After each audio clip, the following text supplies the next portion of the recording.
Jim, thank you for the kind introductions in society for the event tonight. This is one of the ones I've been looking forward to for a while. These are actually enjoyable for me to not just have the discussions, but to sit up here with two of my favorite Americans, Marianette Miller-Meeks and Jake Ellzey. Veterans, people who have served their country from an early age and continue to do so as we get up there in our years. And like Jim said, Jake and I actually flew together on the USS Nimitz, going back to, I think we were in the same squadron starting in 2001 on the heels of 9/11 deployments. Jake came back, joined the Super Hornet squadron after flying the F-14. And so we were flying over the skies of Iraq, supporting young Marines and Army soldiers on the ground, marching north. So that's where we started off, that's where we come from. And to be honest, what we're doing today is just as important as the missions that we flew over Iraq. We are literally in the process of trying to save this country, despite some of the headwinds that we've got from the executive branch. We can talk about that tonight as well. But in the end, for me, this isn't about the parties. This isn't about Republicans versus Democrats or elephants versus donkeys. It's not, left Twix versus right Twix. This is about the Constitution. This is about prolonging this beautiful experiment that we call the United States of America with an oath to defend it, just like we did while we were in uniform. So that's the same rigor that most veterans in Congress still serve with. And despite parties, frankly, both sides of the aisle, the veterans do a good job of trying to come together for the right reasons. So I come from a district where there's only 29% Republicans registered. This is a Biden 13 district, so this is, if you're a conservative, this isn't the district you choose to run. And I may be one of the last of the Mohicans, and the only representative to represent only an LA County seat in something like 25 years, first seat to be flipped in California in 22 years, and first Hispanic Republican, and I'm not a big identity politics guy, but we didn't know this until we won, first Hispanic Republican to win in California since 1883, which is wild to me to think about. So came in on a special election. It's been the hand of God that's shown the path and given us this victory. Something like 7 or 8 elections in just 3 years. My third term, we just finished the third year, and I'm already in my third term. So being able to experience everything we've seen, and just another little tidbit of providence before I hand it over to Marianette is we were a special election in May of 2020. And because of the election and the huge victory that we had despite the odds, we were named Campaign of the Year in 2020.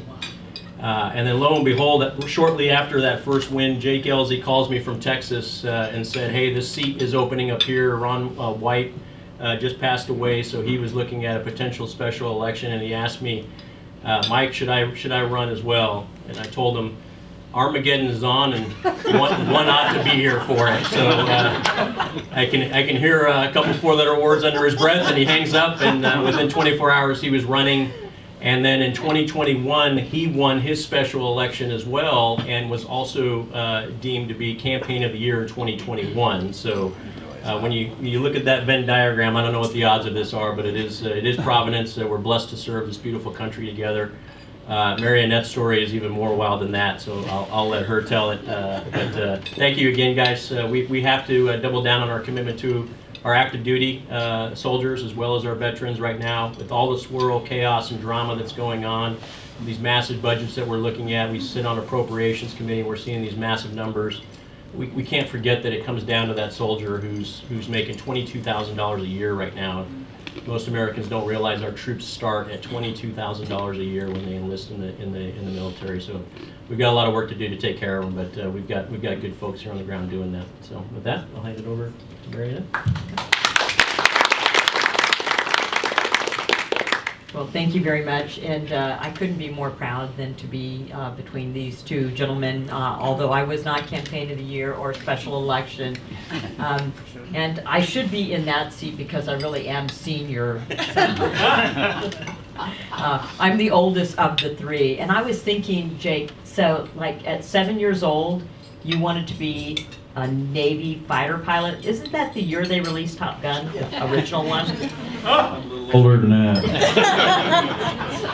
I'm trying to make you younger, but First, I'm not going to go through my history, but suffice it to say that serving in the military has been an honor for me. It's a real privilege. My dad was enlisted in the Air Force, so he was career military. My mom was a military spouse, had a GED. Both my parents worked.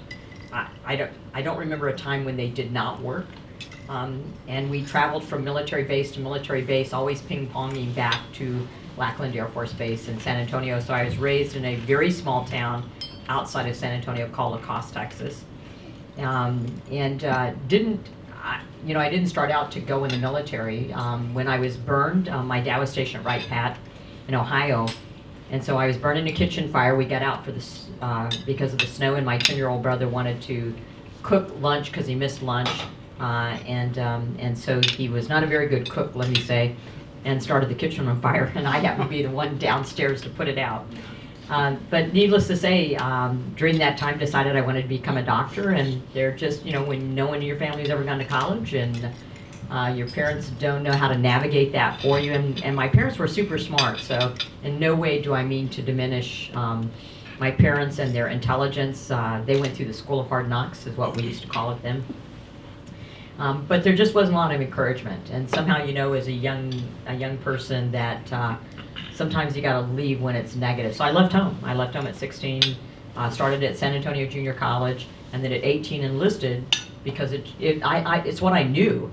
As a matter of fact, the funny story is that the first time I had to go grocery shopping, I didn't know where to go because I'd always gone to the commissary on a military base. And so I'm going, where do people go to buy food? Like, I really didn't know. It was a totally foreign concept. That's what ATB is. But at any rate, so I enlisted in the Army, and I did clerical work. And, you don't have this fun stuff of these, these cool names like Super Hornet. You're clerical, and then when I got my degree in nursing, I became an officer, and I was a nurse in the Army, active duty. I met my husband at Walter Reed. He was a licensed practical nurse, E6. By this point in time, I was a lieutenant, so you all know what happened. You went to the brig. He did. Oh, he did. Yeah, my husband got an Article 15, which means he got a reprimand. So he had to pay a $50 fine. And I think if they would have busted him a stripe, he would have left me. You were worth the $50 at least. I was worth $50. I may not have been worth a stripe. I don't know. So he stuck around, and we in September will celebrate 40 years of marriage. He actually framed the Article 15, so we have it somewhere in a box. It was in every house we were ever in until this most recent house, and so I've got to pull that out and put it in my office. So I can say at least one person loved me enough to pay $50 for me. I grew up on military bases. So Armed Services Day, very big day on a military base when you're a child of the military. And then July 4th, believe it or not, less so Veterans Day and Memorial Day, because those are a little more sober of a holiday, if you will. It's a holiday, a federal holiday, but it's very different for military people. I had a brother that served in Vietnam, a brother that was in the Green Beret, a sister that was in the Army, a sister that was in the Air Force, a brother that was in, so 6 of the 8 kids served in the military. In addition to my grandparents and my uncle, who went down on a Navy ship in World War II in the Pacific and ended up staying the rest of his life in a military hospital, a VA hospital. So service, I think, is what's most important about that, and I think we do service in a variety of ways, whether it's in the military or not. But I would say that there's not a time that doesn't go by that I do not acknowledge and know that I am here because of the service, such as Jake and Mike beside me, those who are willing to defend those freedoms. It's a very monumental task that we do. And to that extent, I'll echo Mike in saying that we need to do what we can to support our military. I don't believe they're supported well right now by people at the highest echelons of command. And so what we can do to support our mid-level officers, our warrant officers, and our enlisted folks, they need the support that we can give them, and it's an honor to serve both having in the military and then here in Congress.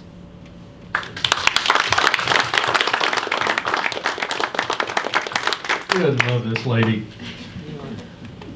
By the way, she won by 6 votes too, so. 6. Call The her first time. landslide. 12 the second? 12 votes the second time? Well, I was trying to do as well as Mike. He was a couple hundred. Yep. Well, thank you all for hosting us. It is a pleasure to be up here, and thanks also for honoring our chiefs, without whom we wouldn't have the ability to be up here. And a little story about my chief, Bob Coretta, Sideshow Bob. Sideshow and I met 32 years ago in flight school, and we went through primary flight training together. And he went one way, he got jets, I got helicopters when I started out. So he went one way and I went another. And then when I came up here to be at the Pentagon and also work as a social aide, he was working in the Pentagon and at the time working for Ken Calvert. And I worked out of Crystal City, and I made it to the Pentagon in that one year about 5 times. And on one of those occasions, we did a left-to-left, which is, in fighter parlance, if you're coming to the merge beak to beak with two fighters, you call left to left on the radio, and I see Bob, and I go, Sideshow? And he goes, Jake? And I said, yeah, what's going on, man? I was miserable in the Pentagon, so we went out down the hill to the Cap Lounge. I think we opened it and closed it, maybe drinking seltzer water. And we made a deal that day. And I said, do you ever want to do this? Because he was already working on the Hill. No, I kind of like being the puppeteer behind the scenes. What about you, Jake? I said, well, sure, I'd love to be in Congress. I'll never be there, but if I am, would you be my chief of staff? And that deal was made 17 years ago. And then about a month out from the election, and Dan Crenshaw and Rick Perry showed up at an event for me, and 400 people I didn't know showed up. And at that point, I thought, we might actually pull this thing off, because I didn't have the Trump endorsement, and I had a lot of money going against me. And so You had my endorsement, though. I had yours. Despite, I knew better, but I still endorsed you. He did. I mean, what else has he got to lose? D plus 13. Anyway, so it's because of him that I finally threw it down that I was going to run. And that story that he told was true. And I was going from town hall to town hall that night. I'll never forget exactly where I was, crossing over some country road, when he laid that duty line on me. And I knew I was sunk. He said, well, it's Armageddon, one should be here. I thought, okay, roger that. The gauntlet has been laid down. So it's been remarkable ever since. We're getting more veterans all the time. I also was in Iraq with Morgan Luttrell in 2006. So I hate the Pentagon so much, I volunteered to go to Iraq. That's how badly I hated my Pentagon work. I don't care what it is. Send me to Fallujah, and that's where they sent me. But the duty that we have now as veterans, and we're getting more all the time, we've been joined by Wesley Hunt, some great Texans, some great folks all over the place, is remarkable in that hard decisions have to be made and hard votes have to be taken. That's what usually people say about some of the votes that we're taking in a time of fiscal constraint and threats that we haven't seen since 1938 or since 1979. 1938, we had a bunch of small dictators of industrialized nations rearing up against us and starting World War II.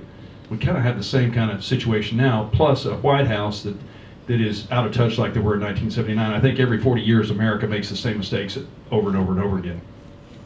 But there's no hard votes, because the three of us have seen things and participated in things that are hard. We have lost friends. I lost, in our last day in Iraq, we lost this young man, Clark Schwedler, in April of 2007. And then 16 years later, the other guy that was wounded in that operation committed suicide. That was just a month and a half ago. So we know what that sacrifice is. There's no hard votes, there's just hard explanations. And so at this time, as we're talking about markups, and of course, Mike is, I'm going to call him Paunch here because we're friends. Paunch Garcia. That was my call sign. That's not a racial slur or anything like that. That was my call sign. And let me tell you, he was a fantastic pilot. Poncho, Marianette, come on. Until I got here, I didn't realize any of the Hispanic stuff never came up. One thing you know about naval aviation is, it doesn't matter what your last name is, I probably won't know it. Most of the friends that we have, we don't know their last names. Or what's his call sign? Do you know Mike Garcia? What's his call sign? I don't know. Then I don't know. It was Paunch. He's one of the finest fighter pilots I've ever met, and he made a great cruise video that day. We put that on that cruise, and we participated in combat, dropping bombs on the enemy. So whatever we do up here, when people talk about fighting, no. They've done it. A lot of our friends on our side of the aisle have done it. Some of them on the other side of the aisle have done it. What we do up here is not hard. What we did overseas was hard. This is a call, and we have to do it, and we have to explain it well. So we'll see what happens over the next few days. But the threats are out there in ways that we haven't witnessed in probably 80 years, and the other side is concentrating on things that are not applicable to the national security of the United States. So it's important that we get these things right. Moreover, as we deal with veteran issues, and she's on the VAA committee, I was on it last time, and as we're talking about, we're doing markups tomorrow, I think it's remarkable that, and I think somewhat sad, and since we're discussing the issue, the other side is trying to out-veteran us, which I never thought I'd see. Would you think that's a safe statement to make? 100%. And we have done, we've funded the PACT Act. We're doing everything we can for our veterans. The VA has nearly doubled in size in the last 5 years. And so they're going to put us in some positions that make us sound like we're anti-veteran, which I think is extremely cynical. And I don't like having people use my veteran brothers and sisters as a wedge. So I think you might see some of that. But we've got important work to do, and none of the three of us need this. We're called to do it. And that's how all three of us conduct ourselves all the time. And that's why I'm so proud to sit up here with these two wonderful people. Okay.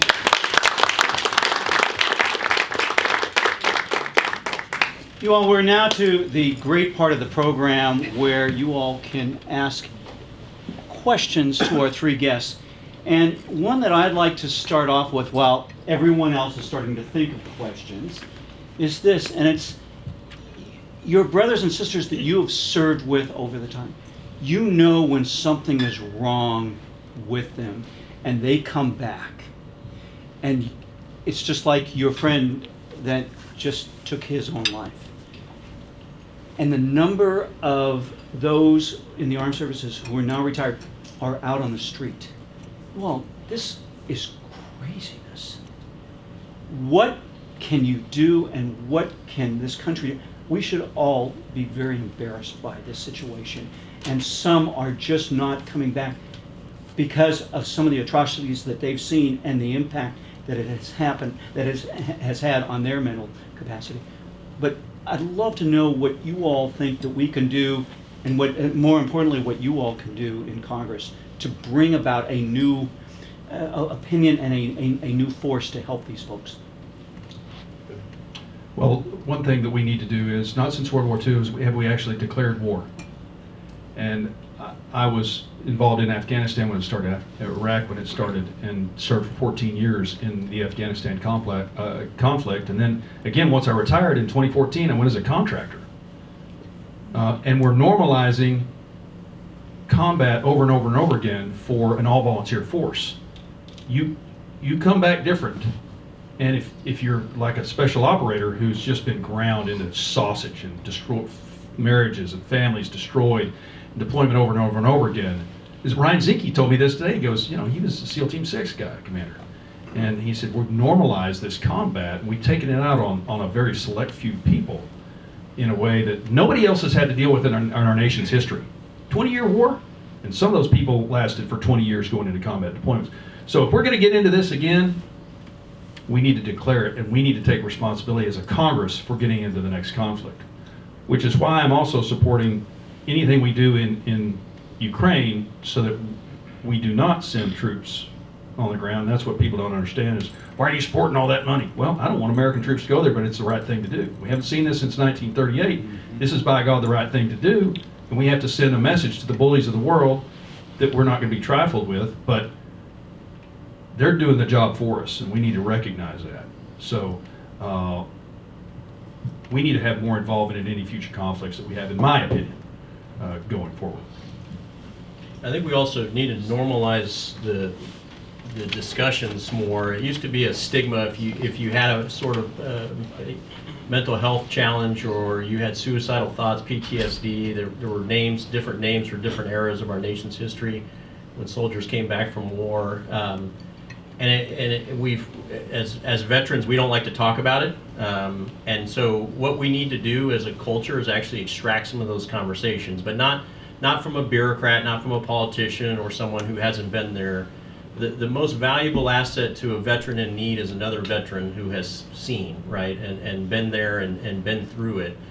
And so it is incumbent upon us, and when we see each other maybe not hitting on 8 cylinders that day and maybe a little down, we should ask them and make sure that they are okay. And in an ideal world, the VA would also be there to give us that assistance and help with the therapy, help with whatever treatments are available for the challenges.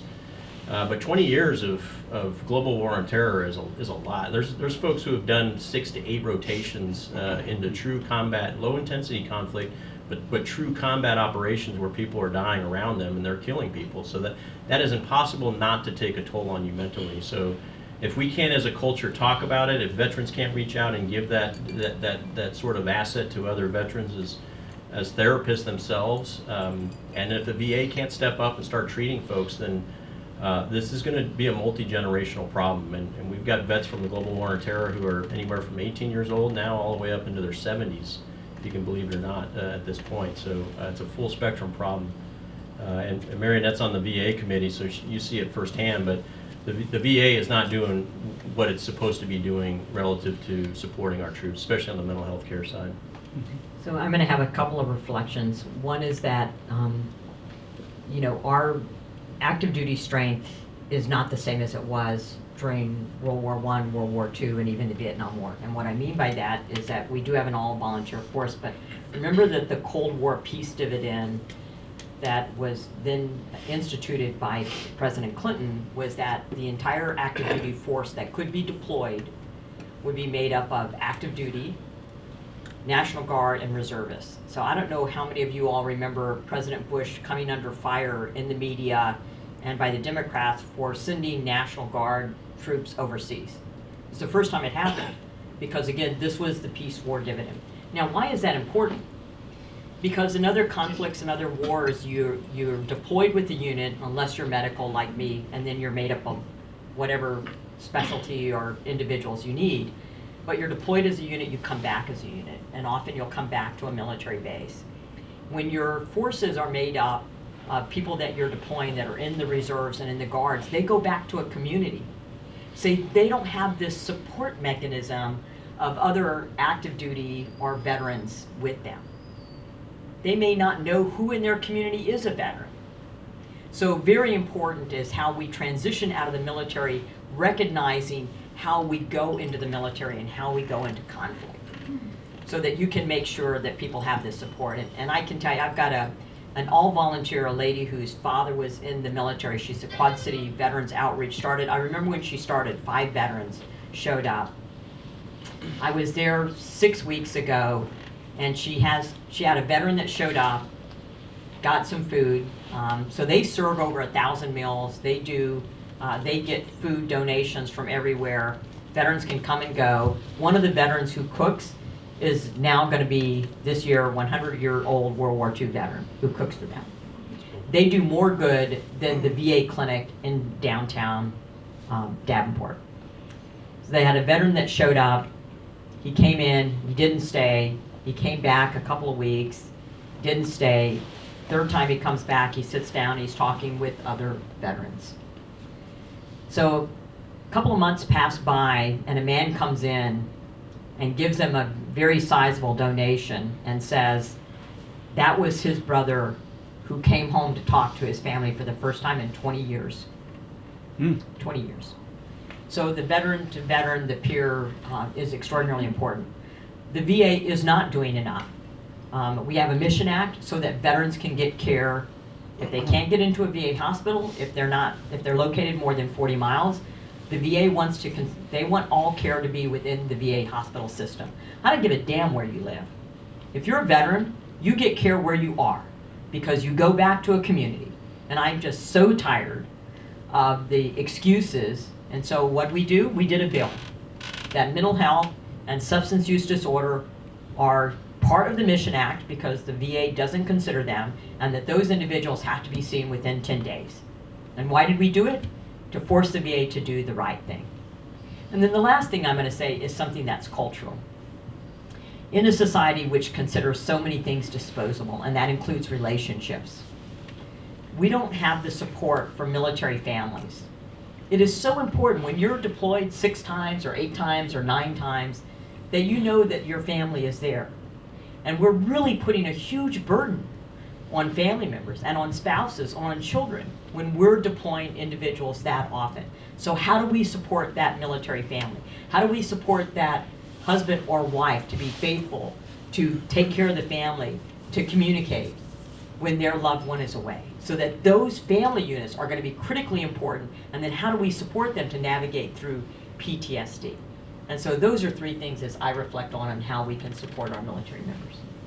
She is so eloquent on all of those things, and you put that in a way most people can't, both from your experience as a military veteran and as a doctor as well.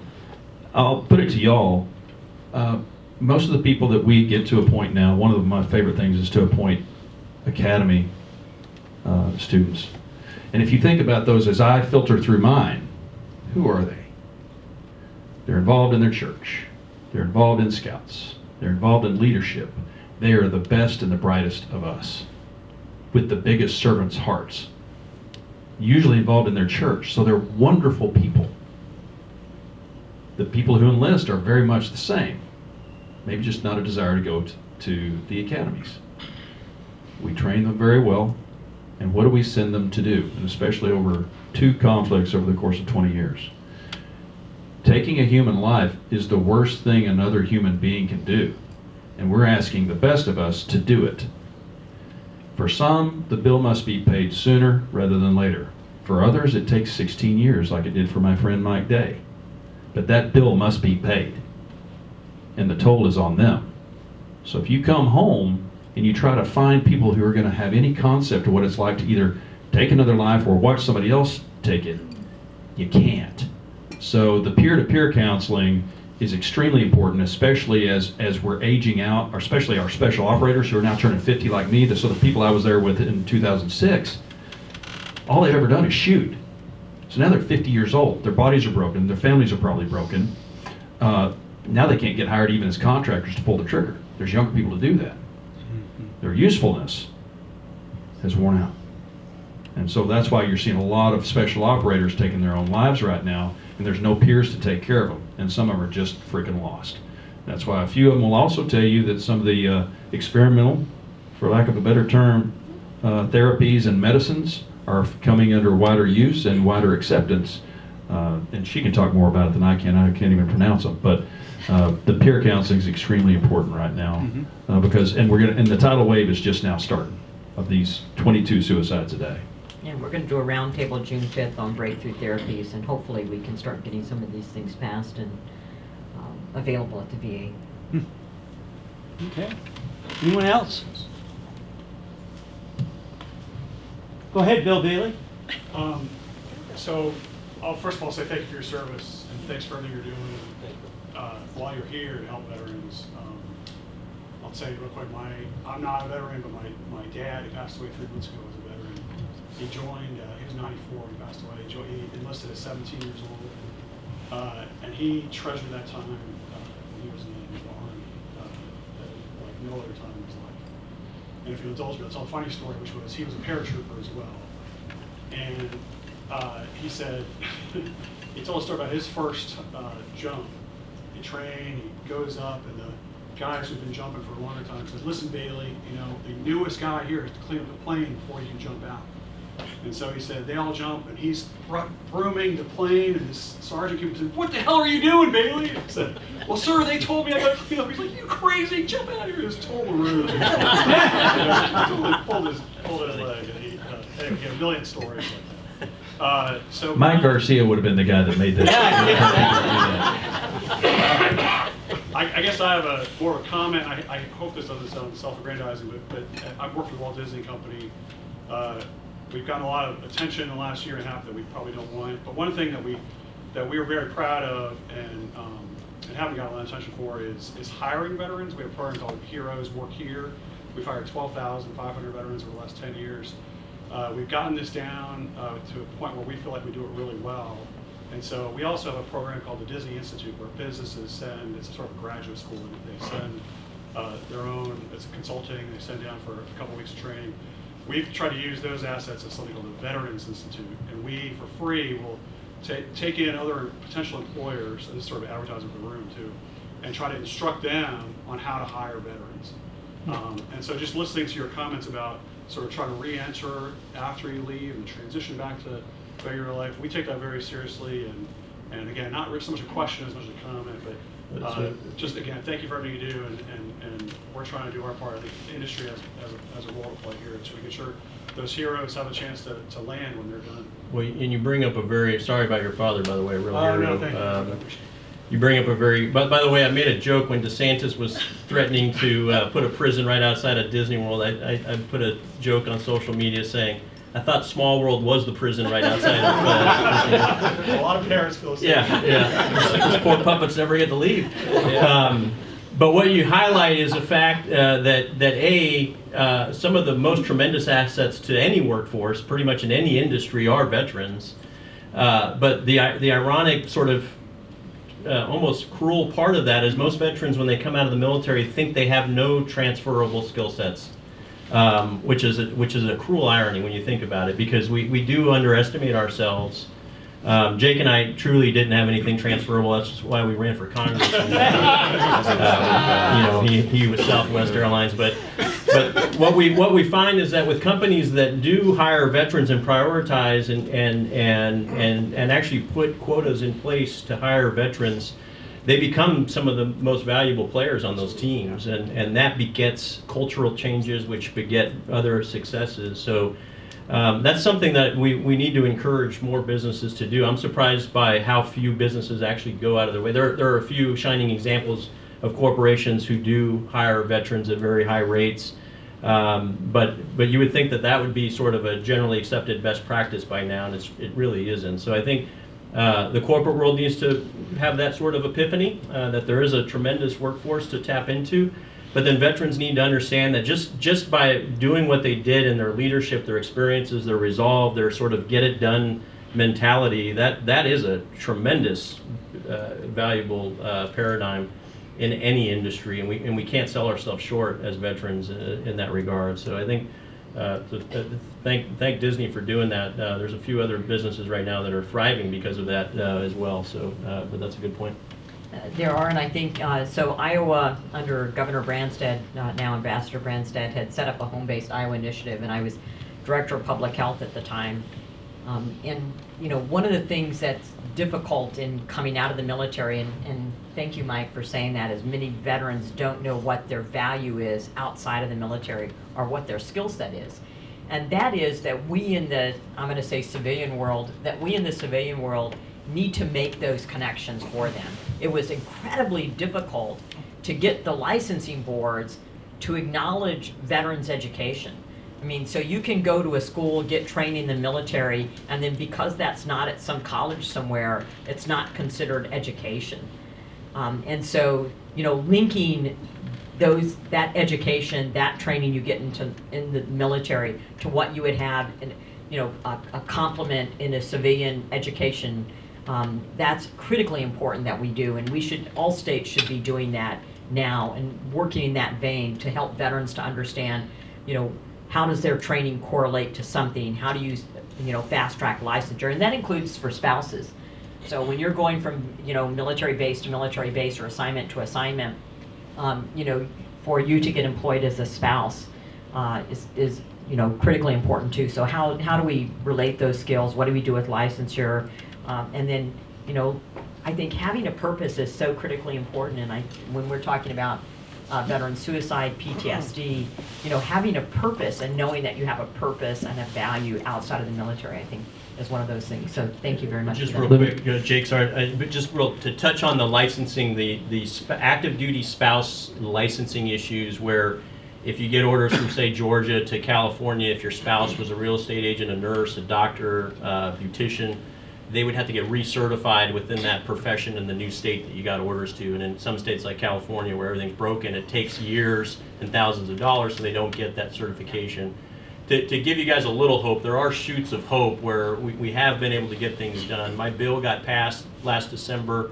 Biden signed it into law that allows for complete reciprocity across all licensed professions across all 50 states for active duty spouses. That's a huge deal, that, except for lawyers, so we don't need more lawyers. But there are examples where we are still, you know, despite all the high drama and theatrics of partisanship, we are doing things for veterans that don't make the front news mainstream media stories. And that was Mike's bill. That was all him. He didn't get handed that. That was his idea, and it finally got passed, and it took a little effort. I'll say that I'm going to leave my last comment here. The reentry process from the military to civilian life for all veterans, doesn't matter if you're officer, 20 years, or enlisted, simply doesn't exist. So you sign up either as an officer or enlisted, they bring you in, they take care of everything for you, your pay, your medical, your training. They train you to be a grinder, they pay you to be a computer operator, a mechanic, whatever it is. They'll send you off, they'll take 3 years to 20 to 25 years, and then they go, there's a VA, good luck, Godspeed. Especially if you're talking about a 25-year-old kid who's been on 3 combat deployments, everything's been taken care of, now he has a family of 2 young kids. And you go, there's your TAP class, here's 2 days of training, good luck on the outside. Go on. And by the way, go find the VA about your disability. Combat tours, go see the VA about your disabilities. That year, 6 months to a year, if they ever get that help of disability rating and training to re-enter, you can either lose them or you can get them back. We don't have that handoff, and I think it's a problem. I think it's the fault of the DOD. The DOD needs to, before they release any active duty military member, have the disability rating taken care of, the licensure stuff taken care of, so that they can land on their feet in the civilian world before they find themselves in a dead-end job with psychological and perhaps self-medicine problems. And our goal is to some point get to that. And I think that's absolutely essential going forward to take care of our veterans. With that, I'd like to say, I'm going to leave it off with them, these 2 people I love, and here's one thing you'll see from the Veterans on the Hill. We tell each other we love each other, and we mean it. And we love this country too. I love you guys. I love you, man. There's that little more country, you know, I'm going to get called a hater. And Jake happens to have a teletown hall meeting that he is going to, and we don't want him late for that because we want him back. So with that, Jake, thank you very much for being with us tonight. We would have been guests. Bob, thank you for getting follow over my here. questions later.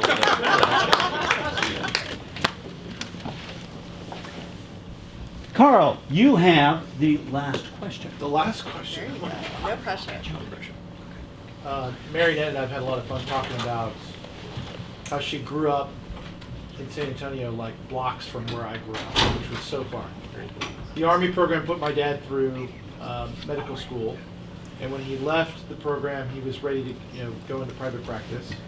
It's, where he met my mom. It's why I exist. It's why I didn't serve, because he said, I did this for you. I did this program, and set him all up for his whole life. I want to relate that to what we're doing with veterans now, particularly in STEM jobs, and want to hear your focus on that, because we have this huge STEM gap. I know that everybody wants to talk about AI all the time. Well, there's a reason for it, because our competitors, namely China, are really investing in AI. So I'd love to hear your thoughts on how we're equipping those that are coming out of the military to fill those jobs, because they are a lot of them, and they're important, and they give you a sense of purpose like they did for my dad with his career. Yeah. And we're either going to hire them like this, or we're going to bring people in on H-1Bs and other visas to do the work. How much better if it's our boys and girls coming back from theater. So I'd love to hear you talk about that. Yeah, and it really relative to China, right? There's 2 sort of ways to look through this China threat. One is a capacity problem, and one is a capability problem. I actually don't lose much sleep over the capability problem. I lose a lot of sleep over the capacity problem, right? We will have the high-end technologies, we'll have the exotic and exquisite weapon systems and networks of networks, JADC-2, things like that, stealth bombers, right? But the capacity problem is a real problem relative to China. The number of ships, they make 2 ships per month that they bring online for their Navy. We make 2 ships per year, and we actually decommission 2 or 3 ships, so we're flat. So you bring up a larger issue as a country, which is we have a significant defense industrial base problem right now. It's not necessarily resident in on the active duty side within DoD. Our ranks, as you know, we have a terrible recruitment and retention problem right now for a myriad of reasons. Afghanistan was probably the biggest element that went into that, but low pay, low quality of life, high op tempo, conditions on base, conditions for spouses, these are all contributing to a massive record retention problem. Today's retention problem is tomorrow's recruitment crisis, right? And so as bad as that is, the picture on the outside is actually even more challenging relative to the defense industrial base. Ukraine is magnifying it, COVID accelerated it, but we are unable to produce weapon systems at the rate that we need to right now. So the STEM jobs that you talk about are vitally important to that. If there is an upside to this retention problem, is that we do have record droves of qualified and educated folks in these technologies that the defense industrial base players should be recruiting from. And we live in a world right now where instead of people looking for jobs, there are literally jobs looking for people, right? I'm hosting a defense forum on June 28th with the Secretary of Air Force Kendall at Plant 42. It's in my district. It's where we build the B-21, a lot of high-end equipment. And the focus of that is a full day with 75 industry partners to figure out how we can get that talent into the doors and actually accelerate some of these development and production timelines so that we can keep pace with China. We're not able to take care of Ukraine right now at the levels that we were wanting to, much less our own forces, our own capability gaps, I should say capacity gaps relative to China. So it starts going back to what we talked about. When people are still on active duty, on the books, we've got to give them the training, we've got to give them the licensing, cross-decking so they can go into an industry, stay in that industry. And it should be, again, corporations like Northrop, Lockheed, Boeing, Raytheon tapping into that workforce right away and saying, hey, you will have 0 days without a job. You will come here right away. We will double your pay. You will be doing close to what you were doing, but now you're supporting the warfighter instead of being the warfighter. If we can do that correctly as a country, then we'll start catching up on the capacity side. But it's got to be a 5 to 10 year paradigm, and not just how do we throw more money at this problem overnight right now. Yeah, I'm just going to echo that, and that is, we just today had a bill on the floor that we're debating, the Vet Tech. So Vet Tech pilot program, 6 months, you can get education wherever you want, you use your GI Bill in order to train veterans for short-term training into data entry, data processing, computer, technological skill sets. Extremely effective program. Pilots usually are terrible, and then we just keep expanding stuff to make ourselves feel better, I guess. I don't know. You mean the pilot programs are Pilot terrible, program, yeah. not the actual flying Yeah. part. Those guys are all But right. this is actually it's a great program, very popular. And so today the opposition party was talking, we shouldn't expand this program because we need to take care of homeless vets. And so I just said, well, one way to take care of homeless vets is to pass this bill so more of them get a job. And if more of them have a job, then less of them are homeless. And you're treating their mental health because they have a purpose in their life. So, and I agree with Mike. We have both. The best defense is a good offense. So we should not be backing down on either increasing our arms, increasing our planes, increasing our stealth bombers, increasing our aircraft carriers. All of those should be ramping up right now. And I would argue that the $1 trillion that we did, 1.9 trillion in COVID relief money, should have gone to the military in order to increase our capacity. When it comes to AI, and I do believe that China does have an edge on us, and part of that is because of privacy. They don't have privacy laws. I think we have the capacity to do that. We need to link individuals. So what you're doing at Disney, what Raytheon and some other companies are doing, and what we need to do as members of Congress and DoD needs to do, is to link skills and training that you have in the military with what's a potential civilian job, and then prepare them for that transition and discharge out of the military. We do not do, and I agree with Jake, we don't do a good job of that. That's a DoD responsibility, but we don't do a good job of that. So we have the capacity, we have people that are going out, and if we can get them employed and help them and their family members, and what Mike did for licensing was so critically important. You know, if we can do that and get them employed, get them assistance that they need, there's not a better employer. I mean, I went to the Job Corps in my hometown, and they told me how great they were. And it's actually one of the better Job Corps. It has a very good reputation in the whole Job Corps arena. So I asked them what kind of skills they were teaching these young people. You know what the skills they were teaching were? Job skills. How to wake up to an alarm and how to get to a job on time. Now, if that's your level of success, crap, hire a veteran. Because they know to show up on time, they get up on alarm, they do the job, they don't give up, they'll do nights and weekends. You won't have a better employee. So I would say, you know, making sure that individuals know what's available to them, for them, and then making sure that you provide that peer-to-peer support, that you connect veterans with other veterans. And veterans, you know, not all veterans trust the VA. I'm going to tell you that. When you see the stuff that's going on in the VA, I can tell you, my veterans, and Mike is right, you know, I will never forgive this administration for Afghanistan. I just won't do it. To me, it's Vietnam all over again. I will not forgive them for it. It created so much mental health, anxiety, PTSD, suicide in our veterans, because it was very similar to what happened in Vietnam, and that is you had political operatives, you know, making decisions that should have been made by the military. So that has been extremely difficult. So whatever we can do to help that transition, what you all do, thank you very much for doing that. You won't find a better employee, I think, than a military veteran. That's right. Wilson. You guys have given us so very much to think about.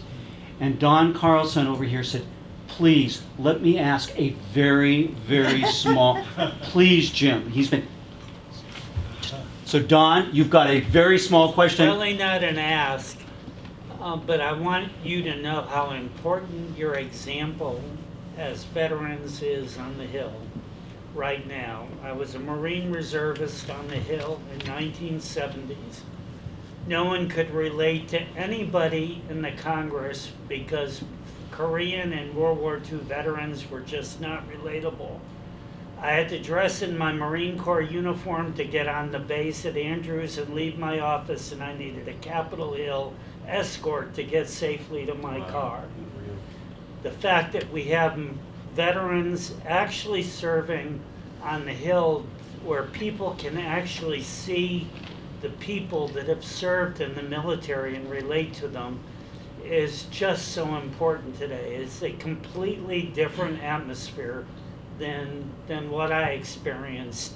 And I just want to personally thank you, Don, for the fact that you're here and you're doing what you're doing. Thank you for your service. I'll be quick because I know it's getting late, but we are at a record low percentage of veterans in Congress right now. When you look back over our nation's history, it ranged anywhere from like 35 to upwards of 55% on the heels of World War II. We're down to like 17% right now, and I would submit that a big, you know, causal factor for the dysfunction in Congress right now, in D.C. writ large, is because we have a record low percentage of veterans in the halls, people who care about the country more than their party. There's just not too many of us right now, so we need to inspire more. Don, thank you for your service. Thank you to all the veterans and those who have family members who are veterans. But we need to inspire more to run for political office, for public service. I don't care if it's Peace Corps, AmeriCorps, or the military or Congress, but we've got to serve this beautiful country before we can expect it to serve us correctly. So.